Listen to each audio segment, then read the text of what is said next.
es el papel de los grandes medios bajo control monopólico privado, cuya función principal es canalizar, meter en la cabeza de la gente una serie de ideas, una matriz de opinión que sirven para reforzar al sistema dominante. Esto se dio para invadir países, se dio para hacer guerras, se dio a partir de diferentes dinámicas en todo el siglo XX. Junto con la imposición, con el aterrizaje de las políticas neoliberales de los años 90, coincide con una revolución en materia tecnológica y con fusiones de grandes empresas, y esto tiene que ver también con que en los años 90 se forman grupos mediáticos, grupos monopólicos,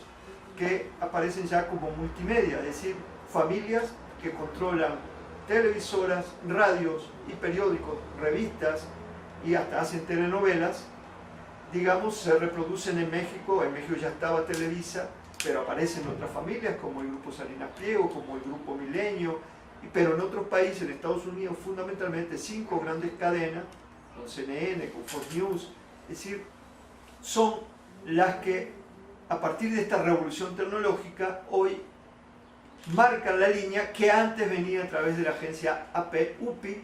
de la francesa AFP, de la española AF, de la Reuters británica. Terrorismo mediático tiene que ver con todo esto,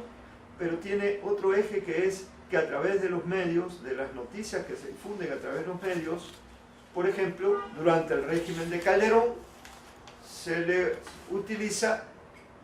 para la construcción social del miedo. ¿Qué es esto de la construcción social del miedo? Bueno, que el régimen de turno, tiene que construir, fabricar sus enemigos para a su vez poder aterrizar políticas, en el caso de la guerra, de la falsa guerra de las drogas de Calderón, para militarizar y para paramilitarizar el país, para mercenarizar el país. Y entonces, digamos, se inventa una falsa guerra a las drogas, y el resultado, después de 6 años, es una gran catástrofe humanitaria, pero a su vez una entrega de grandes porciones del país al gran capital, cuyo objetivo final es justamente que los grandes emporios empresariales se apoderen de nuestra riqueza. Hoy vienen por el petróleo, por las comunicaciones, quieren la contrarreforma a la educación, a la enseñanza, tiene que ver justamente con todo este modelo que están tratando de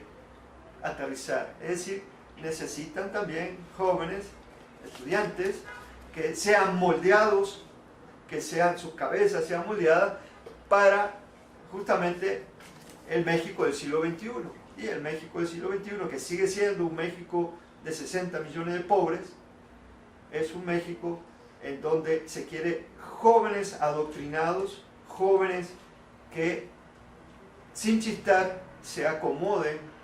a estas políticas neoliberales, que es justamente a lo que lleva es a la guerra del hombre contra el hombre. Y entonces esta es hoy la opción para los jóvenes que da el sistema. El sistema no solo produce jóvenes que ni estudian ni trabajan, los que sí estudian y trabajan están siendo adoctrinados para una competencia despiadada de unos contra otros para poder avanzar en la sociedad. Entonces ese es el modelo del capitalismo depredador de comienzo del siglo XXI, que estamos, como dice Noam Chomsky, en una etapa que parece reflejo de las condiciones que existían a comienzo del siglo XIX, cuando comenzaba a expandirse el capitalismo mundial. México tiene una de las constituciones mejor escritas del mundo,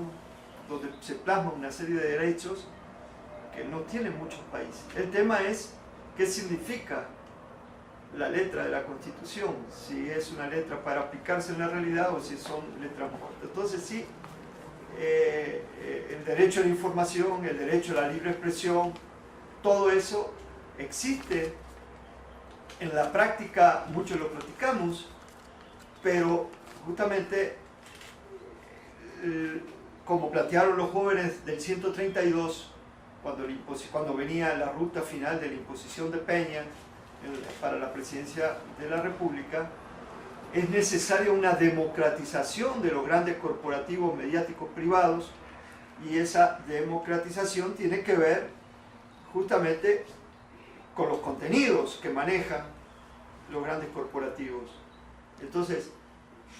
existe el artículo 3, pero sin embargo lo que nos dan muchas veces es propaganda. Incluso durante la falsa guerra de Calderón a las drogas, se llegaron a producir telenovelas de propaganda que tenían que ver con la PGR, que tenían que ver con la Marina de Guerra, es decir, en el marco de un conflicto que estaba devastando el país. Desde los órganos de seguridad del Estado se construyeron telenovelas que estaban dirigidas justamente a justificar ese estado de violencia caótica que se impuso, ¿no? Entonces, esto pasa por una utilización de los medios con un sentido social, con un sentido dirigido justamente a generar una nueva conciencia, sobre todo en los jóvenes, una conciencia que lleve a tratar de ver detrás de la información que es lo que es desinformación, es decir, tratar de descifrar lo que viene envuelto muchas veces con un celofán, o que viene y se impone mediante una repetición continuada, una campaña de intoxicaciones mediáticas, como en el arranque de Peña con el pacto, con las contrarreformas. Es decir, lo que hay que ver es que hay detrás, por ejemplo, de la contrarreforma educativa. ¿Por qué se movilizan los maestros? ¿Será, como dice la propaganda oficial, que lo que pasa es que los maestros son corruptos, son privilegiados? ¿O será que lo que quiere hacer el régimen es cambiar los contratos colectivos, cambiar el régimen laboral y a su vez romper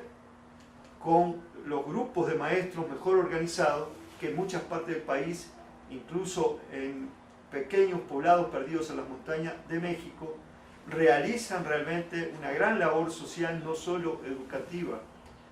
Frente al poder hegemónico, al poder de los grandes medios, hay que crear, hay que multiplicar desde lo barrial hasta lo sindical, pasando por los periódicos de fábrica, los periódicos murales y todas las nuevas posibilidades que le dan justamente a los jóvenes las nuevas tecnologías. Es decir, que surjan verdaderos medios alternativos que tengan alcance de masa, un alcance masivo, con ideas que sirvan para transformar la realidad. Porque lo que estamos viendo hoy a través del Internet son más bien reacciones frente a las coyunturas que se van dando, pero no hay una organización dirigida a transformar la realidad. Y cuando se organiza, como por ejemplo ocurrió con el 132, el gobierno los golpea, el gobierno les hace campañas de saturación mediática para desprestigiarlos, o organizar represiones como la del 1 de diciembre, o los infiltra, etc. Entonces, el papel de los medios, claro, es clave en nuestras sociedades para generar una información alternativa. Entonces, lo que hace falta, pienso yo, es, de alguna manera, que para transformar la realidad haya un proyecto alternativo de nación, y esos son los jóvenes los que tienen que construir la variable para comienzo del siglo XXI que nos sirva para salir justamente de la situación caótica en la que estamos. México es el primero o segundo país en el mundo donde hay más muertes de periodistas. Entonces, se habla así de fiscalías. Yo creo que son iniciativas muy buenas, pero que siempre terminan en lo mismo. Al estar dependiendo del Estado, el Estado las maneja a su antojo. Bueno, sobre la situación de los derechos humanos en México, tendríamos que decir que el saldo de la guerra de Calderón es devastador.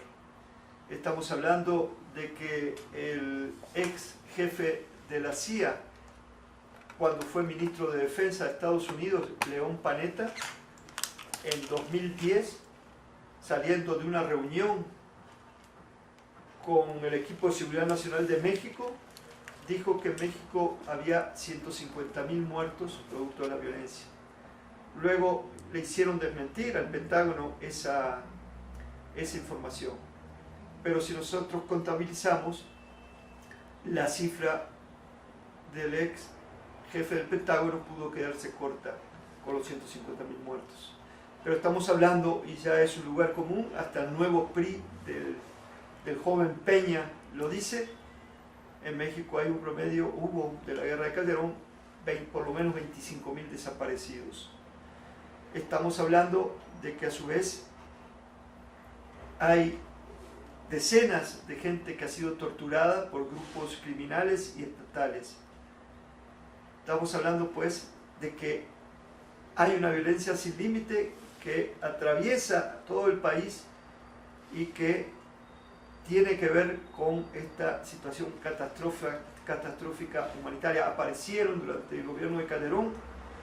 fosas comunes, aparecieron fosas clandestinas, aparecieron falsos positivos, aparecieron una serie de figuras